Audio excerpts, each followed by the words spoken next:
نواز شریف کو جیل میں زہر دیا گیا، مریم نواز۔ پاکستان مسلم لیگ نون کی چیف آرگنائزر مریم نواز نے اپنے والد نواز شریف کو قید کے دوران زہر دیے جانے کا دعویٰ کیا ہے۔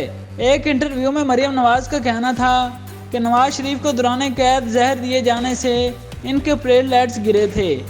جب ان کی حالت بگڑی اور وہ زندگی اور موت کی کشمکش میں آئے تو کچھ لوگوں کے ہاتھ پاؤں پھول گئے تھے۔ مریم نواز نے کہا کہ نواز شریف کو باہر بھیجنا انہی لوگوں کی مجبوری تھی۔ کبھی نہ کبھی یہ بات سامنے آ جائے گی کہ اس معاملے میں بھی عمران خان ملوث تھا۔ اس سے پہلے گجرانوالہ میں خطاب کرتے ہوئے مریم نواز نے کہا تھا کہ سابق ڈی جی ISI فیض حمید کا بیان آ چکا ہے، امید ہے اب ادارہ اس پر نوٹس لے گا۔ مسلم لیگ نون کی چیف آرگنائزر مریم نواز جب سے پارٹی میں پروموٹ ہوئی ہیں کھل کر بیانات دے رہی ہیں اور نئے انکشافات کر رہی ہیں۔